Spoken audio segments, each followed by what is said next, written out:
Message of the Holy Father, Benedict XVI, for the 40th World Communications Day. The Media, a network for communication, communion, and cooperation. Dear brothers and sisters, in the wake of the 40th anniversary of the closing of the Second Vatican Ecumenical Council, I am happy to recall its decree on the means of social communication, Inter Mirifica, which in particular recognized the power of the media to influence the whole of human society. The need to harness that power for the benefit of all mankind has prompted me, in this my first message for World Communications Day, to reflect briefly on the idea of the media as a network facilitating communication, communion, and cooperation. St. Paul, in his letter to the Ephesians, vividly depicts our human vocation to be sharers in the divine nature. Through Christ we have access in one Spirit to the Father, so we are no longer strangers and aliens, but citizens with the saints and members of the household of God, growing into a holy temple, a dwelling place for God. This sublime portrayal of a life of communion engages all aspects of our lives as Christians. The call to be true to the self-communication of God in Christ is in fact a call to recognize His dynamic force within us, which then seeks to spread outwards to others, so that His love can truly become the prevalent measure of the world. Technological advances in the media have in certain respects conquered time and space, making communication between people, even when separated by vast distances, both instantaneous and direct. This development presents an enormous potential for service of the common good and constitutes a patrimony to safeguard and promote. Yet, as we all know, our world is far from perfect.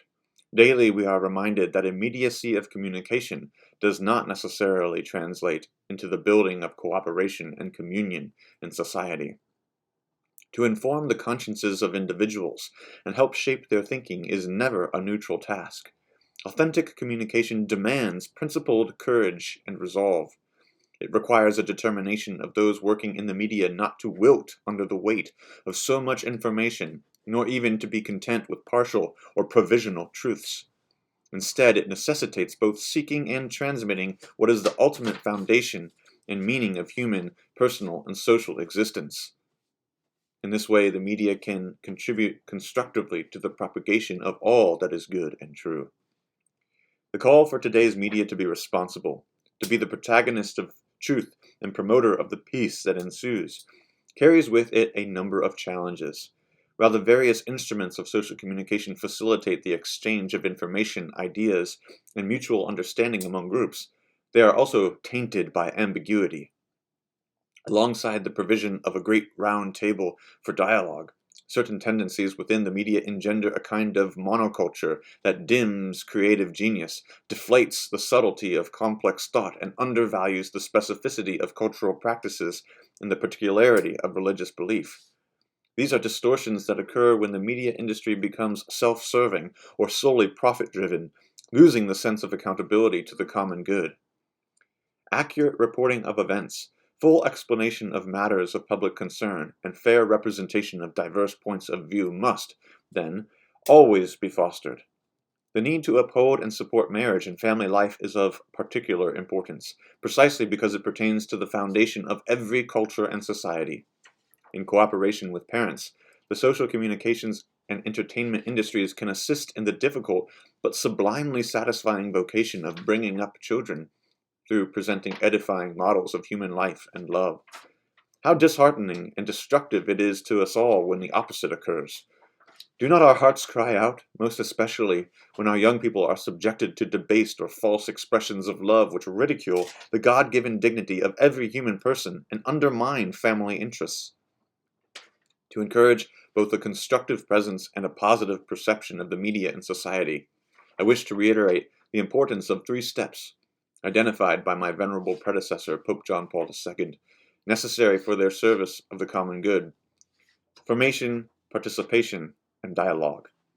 Formation in the responsible and critical use of the media helps people to use them intelligently and appropriately. The profound impact upon the mind of new vocabulary and of images, which the electronic media in particular so easily introduce into society, cannot be overestimated. Precisely because contemporary media shape popular culture, they themselves must overcome any temptation to manipulate, especially the young, and instead pursue the desire to form and serve. In this way, they protect, rather than erode, the fabric of a civil society worthy of the human person. Participation in the mass media arises from their nature as a good destined for all people. As a public service, social communication requires a spirit of cooperation and co-responsibility with vigorous accountability of the use of public resources and the performance of roles of public trust, including recourse to regulatory standards and other measures or structures designed to effect this goal.